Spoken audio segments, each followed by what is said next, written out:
Lucas habla más que los otros evangelios acerca de la relación de Jesús con el Espíritu Santo. De hecho, vamos a decir que Mateo, por ejemplo, se refiere al Espíritu en 12 oportunidades. Marcos lo hace en 6.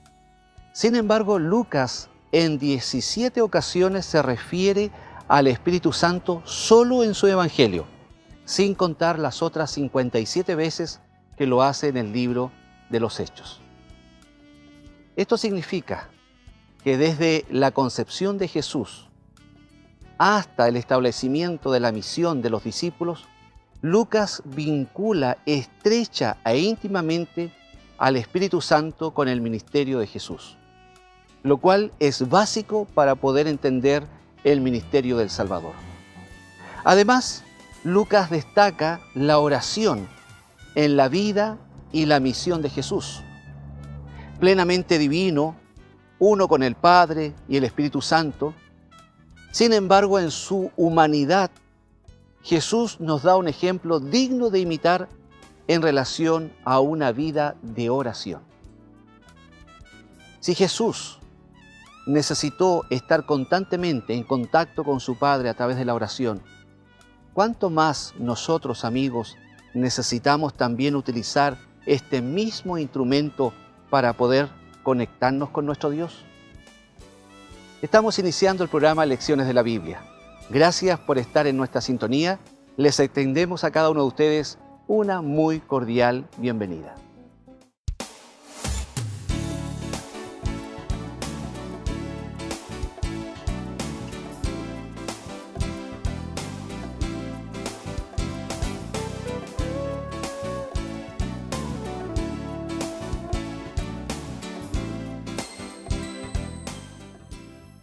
Y yo os digo, pedid y se os dará, buscad y hallaréis, llamad y se os abrirá, porque todo aquel que pide, recibe, y el que busca, halla, y al que llama, se le abrirá. Lucas capítulo 11, versículos 9 y 10.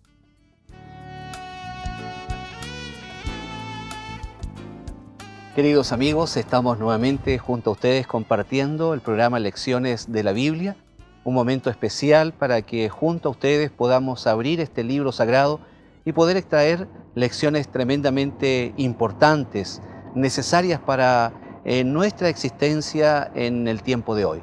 Así que nuevamente les extendemos la bienvenida. Estamos muy contentos también porque contamos con la presencia del pastor Joel Sandoval Iturriaga. Él es pastor de la Iglesia Adventista. Bienvenido, pastor, un gusto de tenerlo con nosotros acá en Lecciones de la Biblia. Muchas gracias, Juvenal, siempre un agrado acompañarles y por supuesto saludar a todos nuestros amigos que nos pueden estar mirando, ¿no es cierto? Y que este programa sea de gran bendición y beneficio para nuestras vidas, ese es el propósito, ¿no? Muy bien, y para que sea efectivamente de gran bendición, vamos a solicitar, queridos amigos, la presencia de Dios en este estudio, acompañándole ahí a usted en su hogar, en su oficina, donde quiera que se encuentre, pero también acá con nosotros en el estudio para que juntos podamos comprender la palabra de Dios y el tema que hoy día nos convoca. Así que les invitamos para que podamos invocar la presencia del Altísimo. Querido Padre nuestro que moras en los cielos, agradecemos este hermoso momento que nos entregas para poder estudiar tu palabra, junto al pastor Joel Sandoval y junto a todos nuestros amigos que nos acompañan en esta ocasión. Amén. Pedimos que sea tu Espíritu Santo el que se manifieste poderosamente en las vidas de todos nosotros. Amén. Lo rogamos humildemente en el nombre de Jesús. Amén. Amén. Bien, pastor, ya hemos hecho la introducción a nuestra temática del estudio de esta ocasión.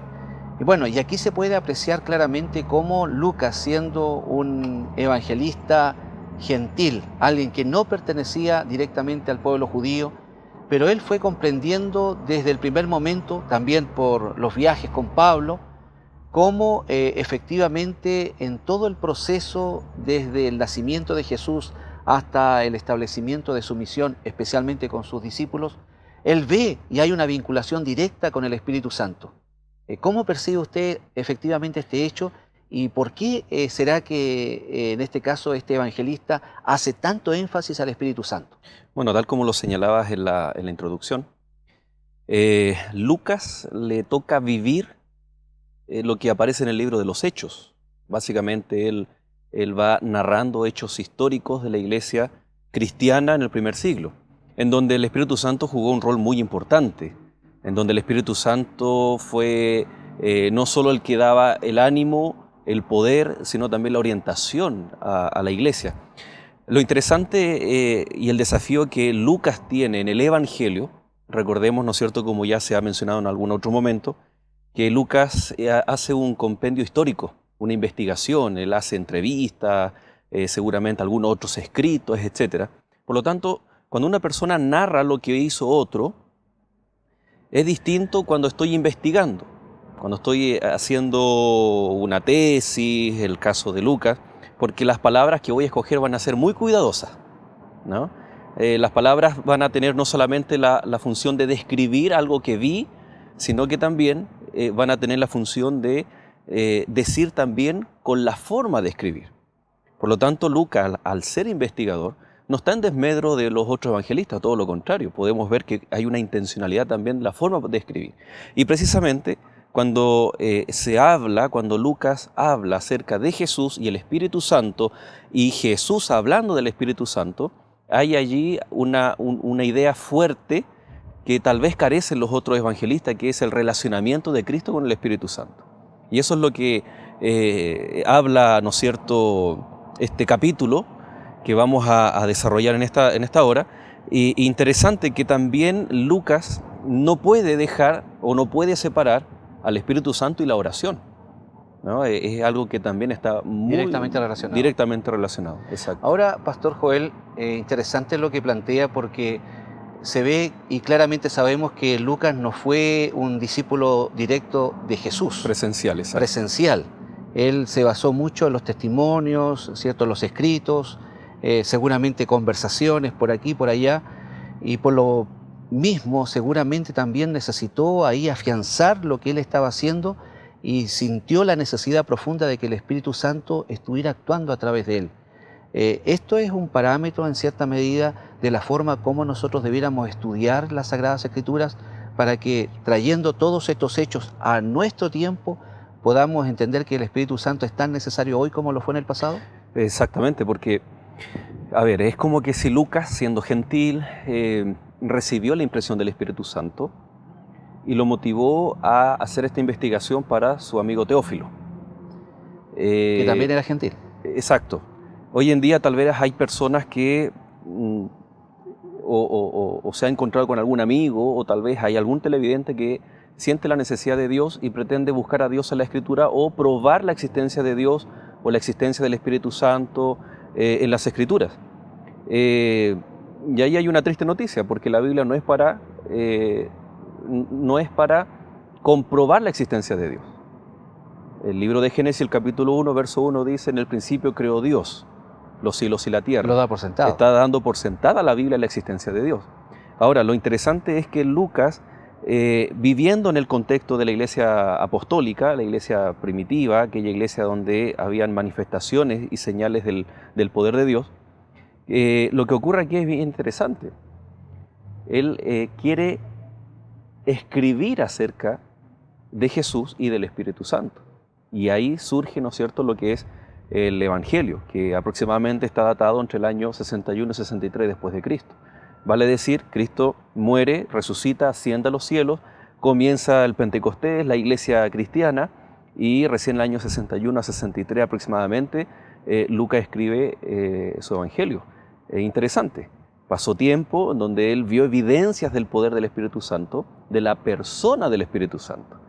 Y al momento de escribir el Evangelio, él va detenidamente y cuidadosamente, no solamente registrando hechos acerca de Cristo, sino que con las palabras le va cargando intenciones. Por ejemplo, me gustaría, si ver ahí el libro de Lucas capítulo 1, el versículo 35, ¿no? Aparentemente es un relato histórico. Dice: respondiendo el ángel le dijo: el Espíritu Santo vendrá sobre ti y el poder del Altísimo te cubrirá con su sombra, por lo cual también el santo ser que nacerá será llamado Hijo de Dios. ¿Cuál es el contexto? Es cuando el ángel visita a María y le anuncia el nacimiento de Jesús o la concepción de Jesús. Fíjate cómo escribe Lucas, porque en la actualidad existen muchas tendencias, por ejemplo, que hablan acerca de no la Trinidad o la Triunidad, sino de lo vinitario, solamente Dios y solamente el Hijo. Y el Espíritu Santo también es considerado, pero no como una persona, sino como una fuerza. O procede del Padre o procede del Hijo. Ahí hay varias tendencias, ¿no? Pero fuerza al fin y al cabo. Pero una fuerza que carece de personalidad, de persona, etc. Lo interesante es que aquí Lucas no solamente nos está relatando el hecho de cómo nació Jesús o cómo fue engendrado Jesús, sino que dice, el Espíritu Santo vendrá sobre ti y el poder del Altísimo te cubrirá con su sombra. Si el Espíritu Santo, según Lucas, fuese una fuerza de Dios, tendría que, o el poder, solamente el poder de Dios, inmaterial, tendría que haber omitido el Espíritu Santo. Porque él dice, hay dos cosas que iban a ir sobre María, el Espíritu Santo y el poder del Altísimo. Por lo tanto, si el Espíritu Santo es simplemente una fuerza o un poder, Lucas simplemente hubiese escrito, y el poder del Altísimo vendrá sobre ti. Ya estaba incluido. Exacto. Esa fuerza. Sí, o si no estaría redundando. Pero aquí hay dos cosas separadas y distintas entre sí.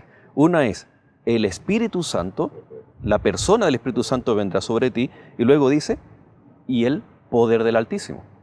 ¿Será que también podemos hacer la relación y de que había una cierta preocupación totalmente fundada, el Señor es omnisciente, todo lo conoce, todo lo sabe, de que finalmente iba a manifestarse esta tendencia a bajarle un poco, permítame la expresión, el perfil al Espíritu Santo, y de esta manera el evangelista Lucas hace un hincapié especial para que no nos olvidemos de que efectivamente es una persona en igualdad de condiciones, tanto con el Padre como también con el Hijo? No solamente para el tiempo del fin. Recordemos que las primeras herejías comenzaron ya a partir de los primeros siglos de la era cristiana.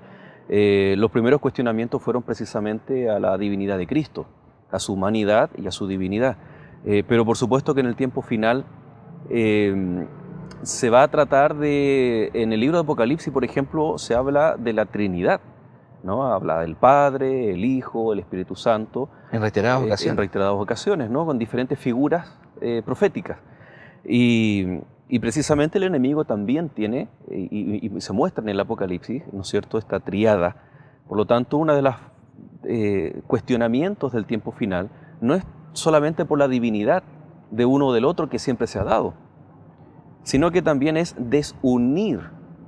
Recordemos en Juan 17 que Jesucristo dijo, así como el Padre y yo somos uno. O sea, la divinidad es el ejemplo máximo de unidad.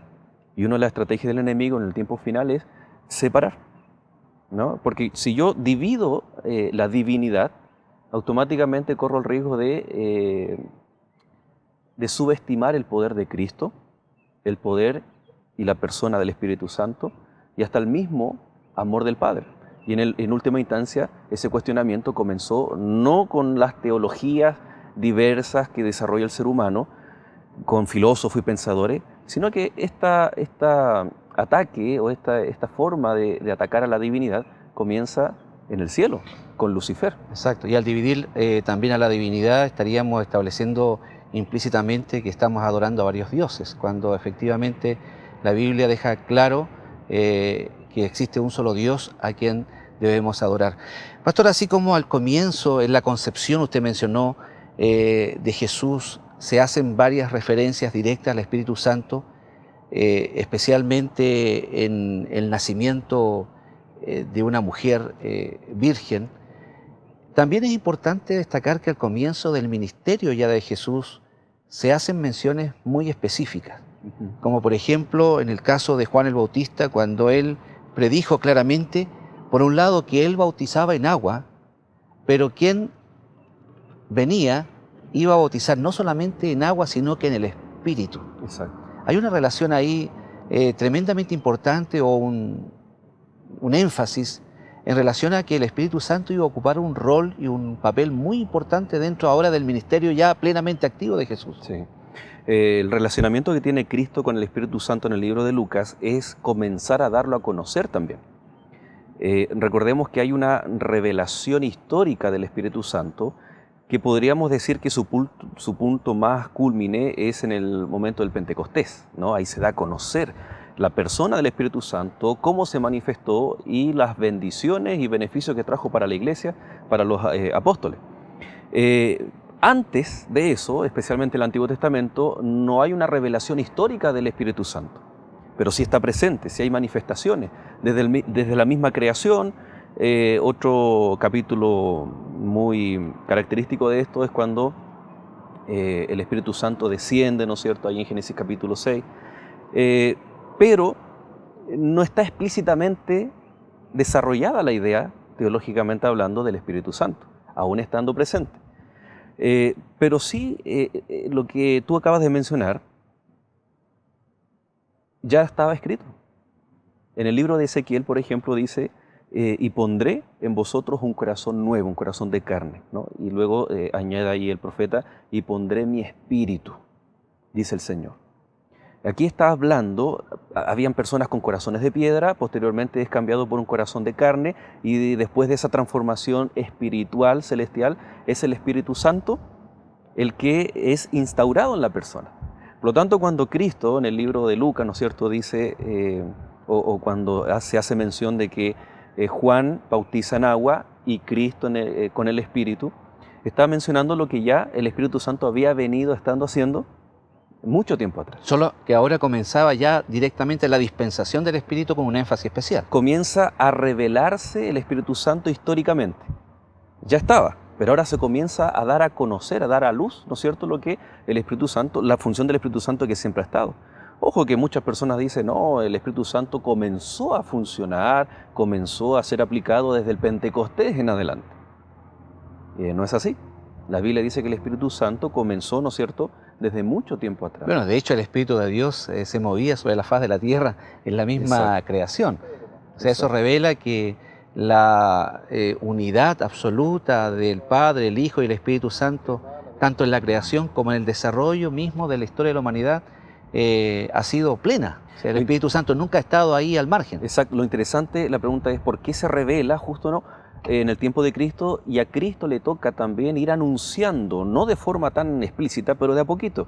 Era precisamente porque el Espíritu Santo iba a ser el reemplazante de Cristo, o el complemento perfecto divino, ¿no? Cristo intercediendo en el cielo y el Espíritu Santo, como dice el apóstol Pablo, intercediendo con gemidos indecibles. Ahora, esto revela también claramente que en el gobierno de Dios y en los planes del Señor para salvar a la humanidad, nada está al azar. O sea, todo va desencadenándose en forma muy ordenada, y iba a llegar ahora el momento importantísimo, vital, donde el Espíritu Santo iba a ocupar y iba a tomar un rol muy protagónico. Pastor, bueno, hay menciones muy específicas que vamos a ir comentando. Particularmente me gustaría que hiciéramos alusión al momento del bautismo de Jesús, un momento clave, profetizado ya con mucha anterioridad, y donde el Espíritu Santo ocupa y tiene un rol realmente destacado.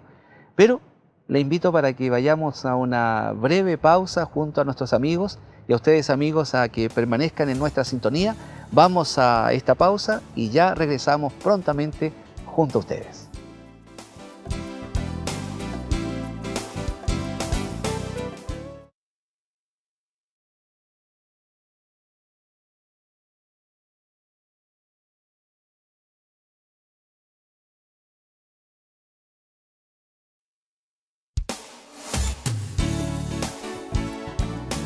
Ya estamos nuevamente de regreso junto a ustedes, amigos. Agradecemos que permanezcan en nuestra sintonía.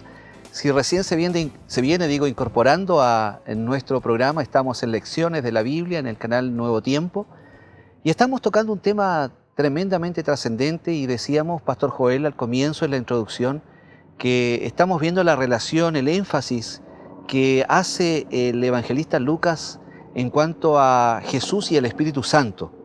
Pero también estamos viendo, amigos, y vamos a ahondar un poco más en esta parte de nuestro programa, cómo el evangelista también hace énfasis a la vida de oración de Jesús, tanto en su vida diaria, cotidiana, como también en su misión, y cómo nos dejó un ejemplo digno de imitar.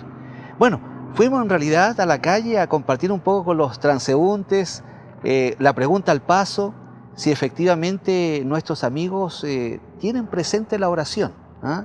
La pregunta fue, ¿ha orado usted alguna vez? Y las respuestas vamos a escucharlas a continuación, y de aquellas vamos seguramente a sacar más de alguna conclusión. Claro que sí, cada día. Porque soy un seguidor de Cristo. Yo quiero ser como Cristo. Muchas veces, ¿no? Cuando generalmente uno ha sentido de repente la necesidad espiritual de hacerlo, creo que recurre a Dios en oración. Sí. Nunca. ¿Por qué no? Porque no siento la necesidad de hacerlo. Sí, claramente. Sí, pero un momento complicado de la vida, un momento en que uno se siente entre la espada y la pared, ese tipo de momentos se recurre al Dios que le llaman. Pero creo en Dios, no en la gente que profetiza un poco la religión. Muchas veces. Sí, a veces. Porque he estado solo y porque creo en un ser superior.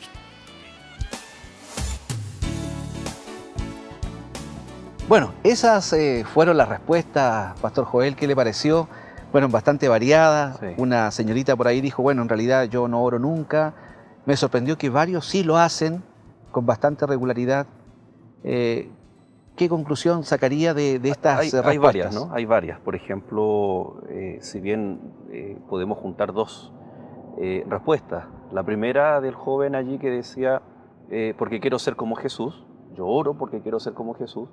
Ahí hay un principio de imitar a través de la contemplación, a través de la oración. Y un objetivo claro. Exacto. Y otra persona dice, como tú mencionabas, no siento, nunca lo he hecho, no siento la necesidad. ¿Cuál es el común denominador? La palabra necesidad. Nosotros, si yo siento la necesidad de Cristo, voy a orar. Si no siento la necesidad de Dios, no voy a orar. Por lo tanto, hay un tema de, es como que el enemigo de Dios lo que quiere a nosotros, ¿cómo evita que nosotros oremos? La palabra es necesidad. Importante destacarlo, amigos, porque finalmente, y estamos relacionando directamente el acto de orar con la obra del Espíritu Santo, de una u otra manera Dios nos está instando para que nos comuniquemos con Dios, y tal vez no solamente como ocurre habitualmente, y decía uno de los jóvenes ahí, en un momento de crisis, un momento de necesidad, el momento de apremio tal vez clásico al cual podemos estar sometidos en un momento determinado, sino que como una manera constante, un estilo de vida. Y en ese sentido creo que la oración se transforma en una tremenda bendición en la vida de todo aquel que efectivamente quiere vivir una vida, como decía el joven, como la de Cristo. Hay dos tipos de oración. Yo creo que una, por ejemplo, cuando estoy pasando por un mal momento, me arrodillo a orar y ese momento difícil pasa, lo puedo atribuir a que Dios contestó y dejo de orar. El ejemplo bíblico es el mejor y el ejemplo de Cristo es supremo. Nosotros vimos en el bloque anterior el texto del nacimiento de Jesús. Y como tú señalabas, hay un momento clave que es el bautismo de Jesús. En el libro de Lucas, capítulo 3, ¿no es cierto?, dice, aconteció que cuando todo el pueblo se bautizaba, también Jesús fue bautizado, llorando, el cielo se abrió, y descendió el Espíritu Santo sobre él en forma corporal, como paloma, y vino una voz del cielo que decía, tú eres mi Hijo amado, en ti tengo complacencia. Aquí hay algo bien interesante porque dice que mientras Jesús se bautizaba, estaba orando. Está escrito el verbo de una forma tal que la acción es continua. No es que Jesús hizo una oración, salió del agua y dejó de orar. Y sabemos por los capítulos que continúan que Jesús más que nunca tenía que estar orando. O sea que está hablando de un hábito. Primer ejemplo o primera lección, la oración no es circunstancial. No viene porque en ese momento estoy viviendo un momento difícil. No es lo que me saca solamente del paso de la situación difícil Exacto. que estoy viviendo. Orando dice no solamente el texto porque Jesús se bautizaba, se estaba bautizando, sino porque él lo tenía como un hábito de vida, como algo constante. Y como consecuencia, ¿no es cierto?, descendió el Espíritu Santo sobre él. Y más aún, hubo una voz del cielo que dijo, tú eres mi Hijo amado en quien tengo complacencia. Aquí nosotros vemos, como veíamos en el bloque anterior, ¿no es cierto?, la importancia del Espíritu Santo y Jesús. Aquí también tenemos la divinidad, el Padre hablando, el Hijo bautizándose, el Espíritu Santo descendiendo como paloma, ¿no? Dice, y descendió el Espíritu Santo sobre él en forma corporal como paloma, ¿no? Aquí hay algo bien interesante porque de repente, decíamos en el bloque anterior, la gente muchas veces piensa que el Espíritu Santo es una fuerza, algo de Dios o de Cristo. ¿Por qué como una paloma y por qué no como una persona? Llama la atención. ¿No? Llama la atención. Lo interesante acá, ¿no es cierto?, es que la paloma no solamente tiene el símbolo de mensajero, de volar, sino de instantaneidad. Se abre el cielo y desciende. Aquí está hablando de que cuando un hijo de Dios ora, el cielo responde. Se abre, ¿no? Se abre, ¿no? Qué mejor ejemplo, algo que provenga del cielo y de forma rápida, ¿no? Me imagino que para ellos era lo más adecuado, ¿no? Y tiene otro simbolismo. No conocían los aviones con grandes impulsores, motores, ¿no? Y era algo hermoso y muy simbólico, ¿no? Se abre el cielo y desciende inmediatamente una paloma, ¿ya? Aquí refleja, ¿no es cierto?, la reacción celestial cuando los hijos de Dios oran, pero no esa oración circunstancial, sino cuando estamos en constante oración y comunión con el Señor. Otro tipo de, disculpa que te interrumpa, otro tipo de oración es cuando hay propósito, ¿no? Me gustó mucho la respuesta, la vuelvo a citar, ¿no? Porque quiero ser como Jesús. Ahí hay un propósito. O sea, mi propósito no es solamente, Señor, ayúdame a pagar las cuentas. Señor, ayúdame a sobreponerme a esta enfermedad. Señor, ayúdame a obtener un trabajo. No es solamente eso, sino que va mucho más allá de eso. Tal vez deberíamos preguntarnos, Señor, ¿cuál es el propósito para mi vida por esta razón que no tengo trabajo? O sea, no quedarme con el problema, sino ir más allá. Hay un propósito. Y tengan por seguro, queridos amigos, que Dios tiene un propósito para cada uno de nosotros. Y va mucho más allá de solucionar tal vez un problemita. Todos sabemos que de una u otra forma estamos siendo expuestos a momentos difíciles, pruebas, tentaciones. Y la verdad es que muchas veces se desconoce el poder que Dios despliega a través de una oración sincera. Sabemos que el Espíritu Santo trabaja intensamente en nosotros para que no descuidemos esta práctica tan vital de la oración. ¿Por qué? Porque el enemigo anhela justamente eso, de que podamos alejarnos de la oración y pensar hasta cierta medida, amigos, que podemos avanzar con nuestras propias fuerzas, y eso no es suficiente. Pastor, dentro de este contexto, hay una relación directa entre el Espíritu Santo y la oración. ¿Necesitamos orar para tener más la divina presencia del Espíritu? El otro día estaba leyendo una cita de un autor bien interesante que decía, no oremos para que venga el Espíritu Santo, sino que oremos para que, contemplando a Cristo por medio de la oración, nuestro corazón esté apto para recibir al Espíritu Santo. Que es diferente. Es diferente, porque yo puedo estar pidiendo que venga el Espíritu Santo, pero no está mi corazón, mi vida no está preparada. Por lo tanto, no sé, imaginémonos que compro un mueble y el mueble no entra ni por las ventanas ni por la puerta. Yo tengo que hacer un arreglo. No sé si te ha pasado, pero nosotros los pastores nos cambiamos mucho de casa y muchas veces los muebles no entran.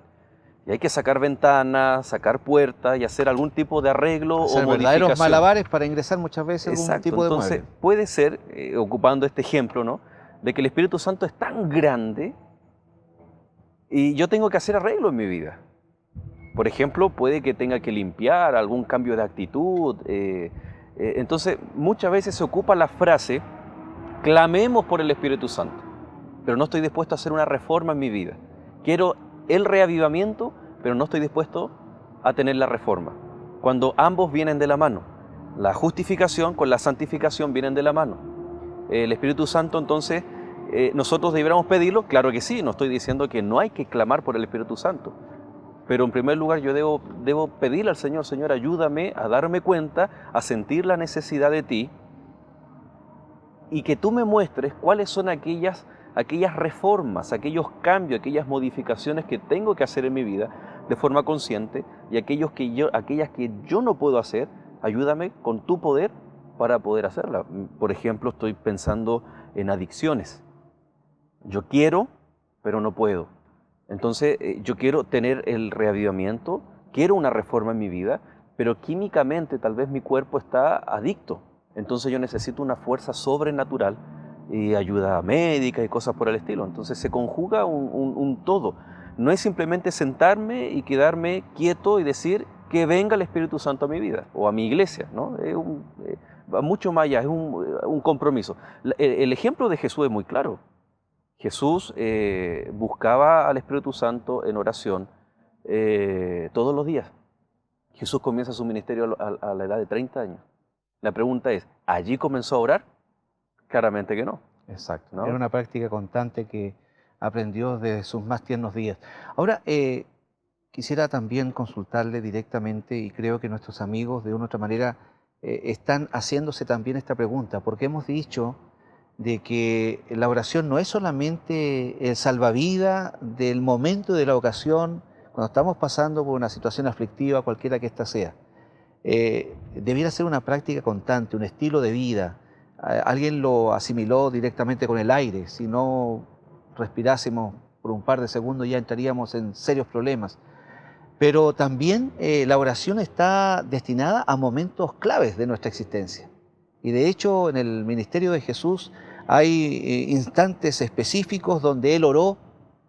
Por ejemplo, me estoy refiriendo a su bautismo, antes de elegir a los 12 discípulos. Oró antes también de la transfiguración en el Getsemaní. O sea, las dos cosas van de la mano. Hay momentos especiales donde necesitamos hacer un mayor énfasis en la oración. Lo interesante es que muchas veces se conjuga aquí la voluntad humana y nosotros humanamente somos tercos, tosudos, ¿no? Desde la Biblia dice, pueblo de dura cerviz. Y se conjuga eso con, yo puedo decir, acepto la voluntad de Dios. O muchas veces la frase que empleamos en la oración, que se haga tu voluntad, y que es una frase que el mismo Señor Jesús nos enseñó a usarla en el Padre Nuestro, que no sea nuestra voluntad, sino tu voluntad. Él la aplicó en el Getsemaní. Si es necesario, pase de mí esta copa, pero que no sea como yo, sino como tú, oh Padre. Pero en términos prácticos, ¿estamos dispuestos a aceptar la voluntad de Dios? Tal vez ¿cómo discriminar, cómo diferenciar? Por ejemplo, cuando Dios le promete a Abraham un hijo, en Génesis capítulo 12, pasa el capítulo 15, le reitera la promesa, capítulo 17, capítulo 18, y haré de ti una gran nación. ¿Sabes qué, Juvenal? Pasan casi 25 años. Entonces Dios le da la idea que al momento de leer la Biblia, Dios le promete un hijo y el hijo nace después de 9 meses. Pasaron 25 años. Entonces, ¿cómo saber que Dios aún no ha respondido mi petición o que Dios ya respondió y que la respuesta de Dios es no? Porque lo que estoy pidiendo no está de acuerdo a la voluntad de Dios. Es interesante. ¿Cómo yo saber si la respuesta, tal vez hay amigos que nos están mirando que llevan muchos años orando por algún propósito? Tal vez Dios ya te respondió. Y era precisamente todo lo contrario a lo que hemos estado pidiendo. O tal vez Dios aún no nos responde y está esperando a que ejerzamos nuestra fe, que haya mayor confianza, etc. La pregunta es, ¿cómo saberlo? Ahora, justamente en relación a lo mismo, y creo que es importante que nos vayamos ahora a la pausa que viene con la siguiente inquietud. Hay muchos amigos o amigas que pueden estar orando perfectamente y a cualquiera de nosotros nos puede pasar de que estamos insistiendo, digo, en algún tema en particular, alguna necesidad, pero no vemos que hay una respuesta aparente. Por lo menos todo se ve igual como lo percibimos antes de comenzar a Pueden orar. pasar hasta años, Y ¿no? pueden Muchos pasar, años. claro, un tiempo prolongado.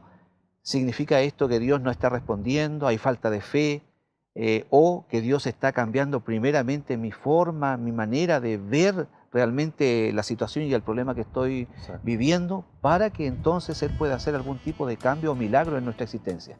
Amigos, vamos a ir a una breve pausa nuevamente. Gracias por permanecer en nuestra sintonía. Vamos a volver enseguida, así que les invitamos para que ustedes permanezcan junto a nosotros.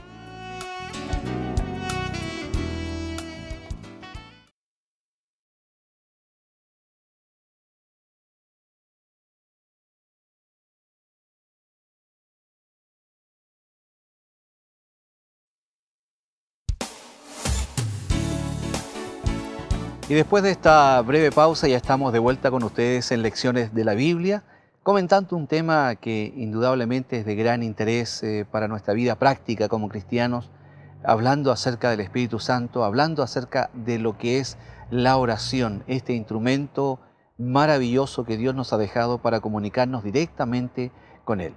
Pero antes de que continuemos ya con nuestra temática, queremos recordar a cada uno de ustedes, como lo hemos venido haciendo ya en los programas anteriores, que tenemos un maravilloso y nuevo material que ofrecerles en forma completamente gratuita. Nos estamos refiriendo a la guía de estudio Biblia Fácil de Daniel.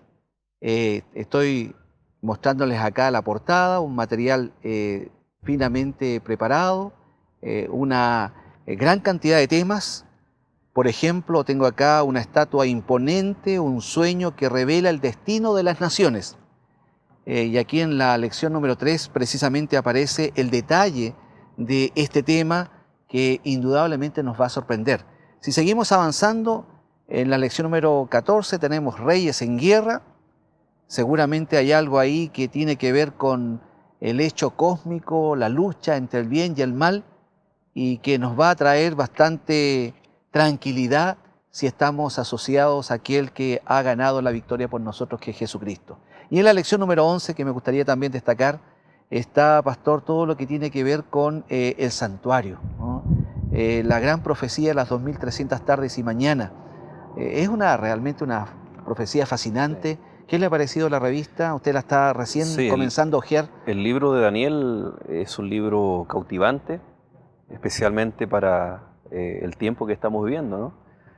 Y qué interesante que Hollywood se ha encargado de hacernos sentir de que en algún momento este mundo va a acabar, ¿no? Con catástrofes naturales, invasión de ovnis, un sinnúmero de temáticas, pero de que algo va a pasar. Y que han atraído mucho la atención por lo demás. Y por supuesto, han sido taquillas, ¿no? Las películas, etcétera. Pero qué mejor que la palabra de Dios que nos muestre precisamente el desarrollo histórico de las naciones, los grandes imperios, y cómo el mundo va a acabar, ¿no? Aquí menciona, ¿no es cierto?, la venida del reino de Dios, cómo va a ser, quiénes pueden obtener este acceso al reino de Dios, por lo tanto, muy recomendable. Así que, queridos amigos televidentes, la invitación está hecha, ustedes pueden ahí anotar el teléfono o el correo electrónico que está apareciendo en pantalla para que en forma completamente gratuita, como ya le mencionamos, les hagamos llegar este material a su hogar, a su oficina o al lugar que usted así lo estime conveniente. Bueno, continuamos con nuestro tema, un tema tremendamente importante, como dijimos. No podemos dejar de hacer alusión de una u otra manera a la pregunta que dejamos ahí pendiente en el bloque anterior, Pastor Joel, y que tiene que ver con el hecho de que más de alguien se sienta un poco decepcionado o tal vez, no sé si es la palabra adecuada, pero un poco frustrado porque siente que no ha tenido la respuesta que quisiera, tal vez en el tiempo. Normalmente los seres humanos somos muy instantáneos, queremos que las cosas ocurran rápidamente, pero ¿qué puede estar sucediendo cuando algo está, digamos, dándose bajo ese tipo de condiciones? Bueno, pueden haber varios factores en que nuestra oración no es contestada. Puede ser un factor divino, en que es una decisión absolutamente divina. Puede ser un defecto humano, en que algo está faltando. La fe, por ejemplo. Yo creo que el orar mal no es tan considerado por Dios. Porque alguien que clama sinceramente, aunque teológicamente, bíblicamente lo haga mal, para eso está el Espíritu Santo, ¿no? Él perfecciona Él nuestras perfecciona, oraciones, él nuestras oraciones. gime, ¿no? Él clama por nosotros con gemidos indecibles, como mencionábamos al comienzo. Ahora, hay una pauta extraordinaria que en Lucas, en Mateo, en Lucas, en los Evangelios aparece, y es precisamente el ejemplo y la necesidad que tenía, ¿no es cierto?, los discípulos. Aconteció que estaba Jesús orando en un lugar, en el capítulo 11 del Evangelio de Lucas, y cuando terminó Jesús de orar, uno de sus discípulos le dijo: Señor, enséñanos a orar, como también Juan enseñó a sus discípulos, ¿no? Aquí vemos la necesidad de aprender a orar. ¿Por qué? Porque tal vez primero los discípulos vieron el efecto de la oración en Jesús. De lo contrario, hubiese pasado a ser meramente una curiosidad. Ellos querían no solamente aprender el formato de la oración, sino alcanzar lo que Jesús estaba alcanzando, ¿no? Esa gracia, esa misericordia del cielo, ese poder del cielo. Y Jesús le responde, ¿no? Y aquí está la clave para nosotros, para tener la tranquilidad. Ahora, esto no es garantía de que mi oración sí o sí va a ser contestada, pero al menos va a ser la tranquilidad de que yo estoy haciendo la voluntad de Dios y orando bajo los parámetros que Dios espera que lo haga. Y el resto ya es una prerrogativa divina. Exacto. ¿No? Pastor, antes que entremos en detalle ya con la oración modelo, porque obviamente nos estamos refiriendo a esta oración que Jesús estableció y que es la base que nos permite darnos cuenta, no tanto en la parte tan estrictamente, digamos, formal, sino más bien cuáles debieran ser los pasos y a quién nos debemos dirigir fundamentalmente. Pero antes de eso, tal vez hacer hincapié que muchas veces Dios no contesta como nosotros quisiéramos, cambiando las circunstancias que en ese instante están dándose en nuestra vida y que no son precisamente las que más nos agradan, pero el Señor cambia nuestro corazón, cambia la perspectiva, la manera de ver las cosas, de tomar la pausa necesaria, la tranquilidad y saber que de una u otra manera Dios va a contestar en los momentos, en las ocasiones que sean tremendamente adecuadas para nosotros desde la perspectiva divina. Exacto. ¿Es este también una forma o una manera como Dios responde? Yo creo que sí. Me imagino, por ejemplo, la oración de Ezequiel, de Jeremías o de Daniel, los tres profetas que ministraron en torno al cautiverio babilónico. Tal vez ellos en su intimidad, estoy parafraseando o especulando, oraban: Señor, que no venga el cautiverio, Señor, que no venga el cautiverio. ¿Qué ocurrió? Vino el cautiverio. No cambió la circunstancia, pero en el libro de Jeremías hay unos textos extraordinarios que dice, el Señor dice: me buscarán y me hallarán, porque me buscan de todo corazón. ¿Qué no había hecho el pueblo anteriormente? Buscarlo de corazón. Buscarlo de corazón. ¿Qué hizo el pueblo después de ese problema que vino? Buscarlo de corazón. El libro de Ezequiel, ya lo comentamos, dice que el Señor cambió el corazón, ¿no es cierto?, por un corazón nuevo y puso allí su espíritu. Por lo tanto, ¿cambió la circunstancia? ¿Cambió el cautiverio? ¿Se evitó? No, no se evitó. Pero ¿dónde estuvo el cambio? A través de esa oración. En aquellas personas que tuvieron que pasar por el trance amargo, pero que sin duda alguna hubo un antes y un después de ese momento, ¿no? Bueno, el apóstol Pablo dice claramente ahí en Romanos 8:28 que todas las cosas ayudan a bien a aquellos que aman al Señor, Exacto. aún aquellas que pueden estar en el momento ocasionándonos alguna tristeza o dolor. Exacto. Y ahí uno ve qué es más beneficioso, que se solucione el problema o que yo sea mejor persona, que tenga más fe, que sepa que mi umbral de fe es mucho más alto del que el que tenía antes de pasar esta aflicción. Es interesante, y después uno mira hacia atrás y ese problema ya no es tan grande como en el momento lo estaba percibiendo. Y estoy más preparado para enfrentar tal vez otro gigante aún mucho más grande. Exactamente. Pastor Joel, vayamos directamente a esta oración modelo que Jesús dejó y de la cual podemos sacar lecciones muy importantes. Y algo que llama la atención desde el mismo comienzo, cómo Jesús, ¿cierto?, alude directamente que esta oración debe ser dirigida al Padre. Exacto. Según la estadística y los entendidos, son aproximadamente alrededor de 170 veces que aparece esta expresión de Jesús dirigiéndose a su Padre.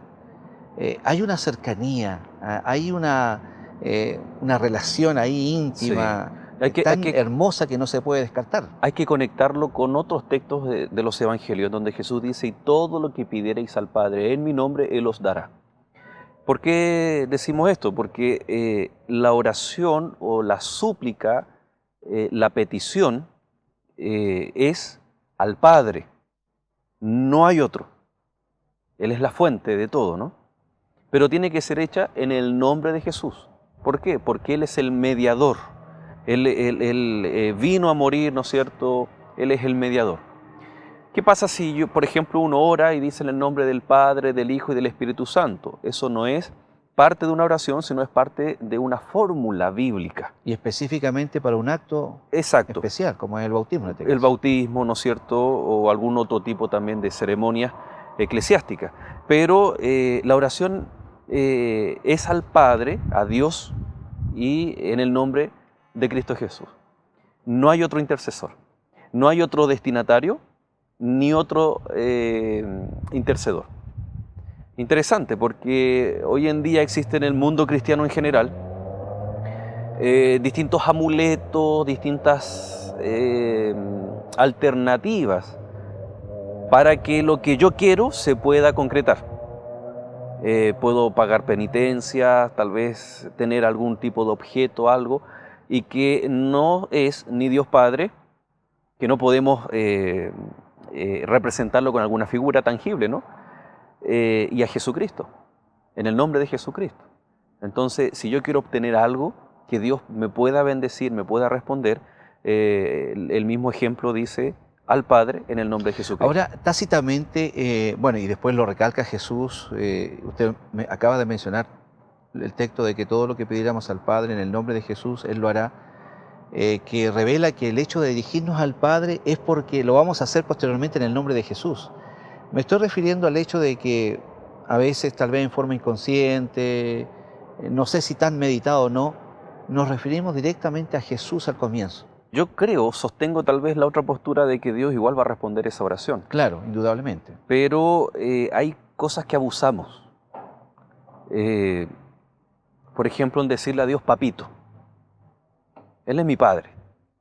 Y yo a mi padre carnal le puedo decir padre, papito, viejo querido, etc. Y cada adjetivo va a representar un estado de ánimo, un contexto. Si yo estoy hablando en público, en una ceremonia, y quiero hacer mención a mi papá, le voy a decir mi padre. Pero si estamos en la intimidad, yo le voy a decir algo, tal vez algún sobrenombre, algún apodo que es más personal. La oración debe tener la connotación de solemnidad y reverencia. Recordemos cuando Moisés se acerca a la zarza, iba a la presencia de Dios. Por lo tanto, la oración a mí me transporta a la presencia de Dios. De hecho, dice Padre nuestro que estás en los cielos, Exacto. Inmediatamente haciendo alusión directa a la santidad y la grandeza de Dios y al lugar donde Él se encuentra. Exacto. Por lo tanto, hay que tener mucho cuidado. Hay que ser reverentes, ser solemnes con la oración. Lo que tú mencionabas es bien interesante, porque no solamente hay un reconocimiento a Dios como Padre. En los textos posteriores dice, ¿qué hombre de vosotros si su hijo le pide pan le dará una piedra? O si le pide pescado le dará una serpiente.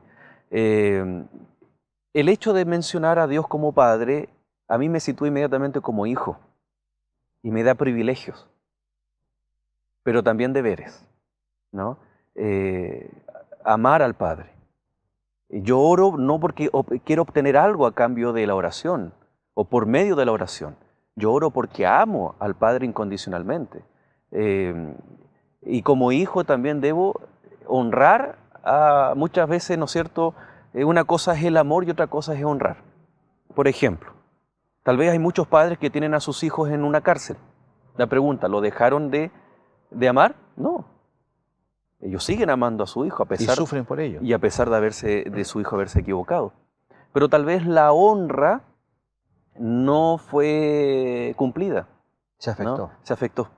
Por lo tanto, cuando yo me dirijo a Dios como padre, automáticamente como hijo lo debo amar, pero también lo debo honrar.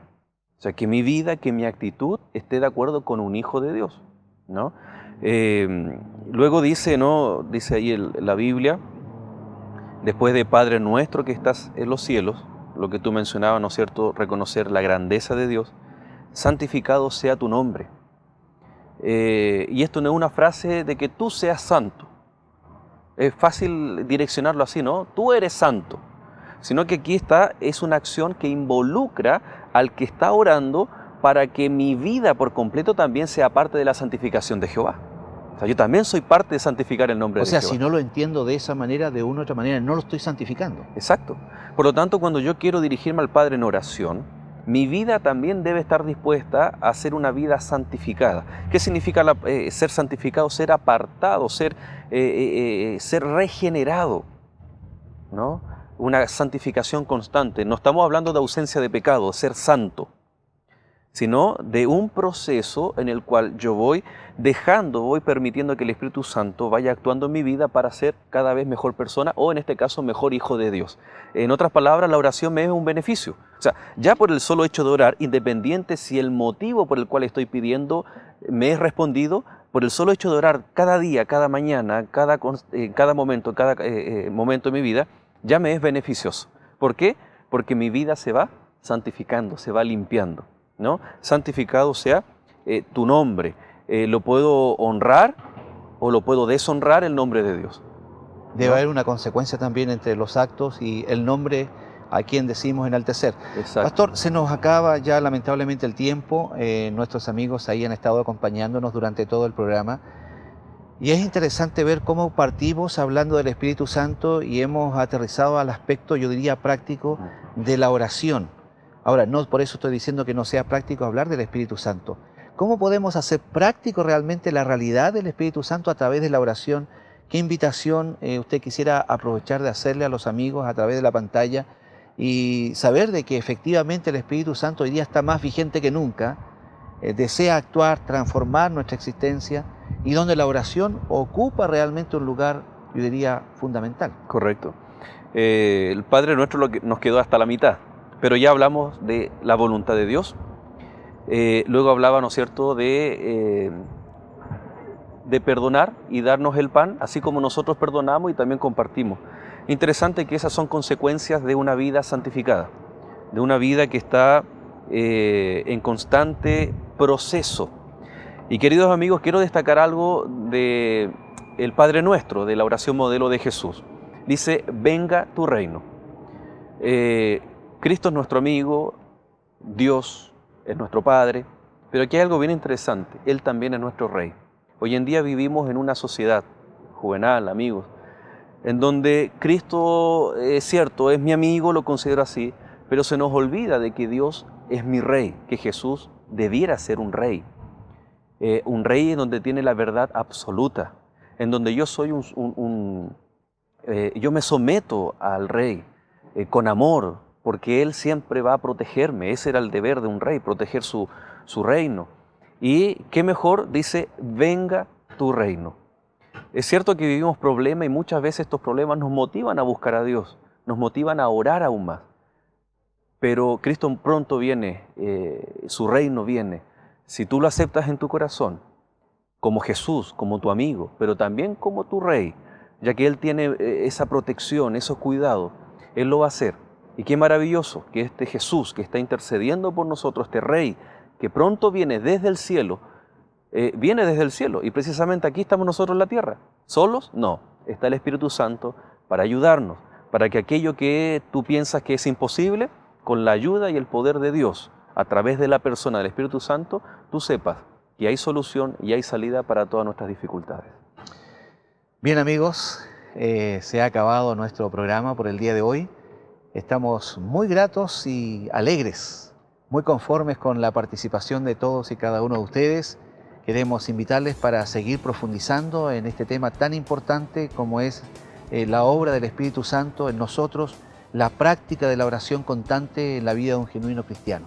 Así que les invitamos a que ustedes puedan permanecer en la sintonía de nuestro canal y también desde ya, Dios mediante, invitarlos para el próximo momento en que nos volvamos a encontrar en Lecciones de la Biblia. Gracias, Pastor, por habernos acompañado.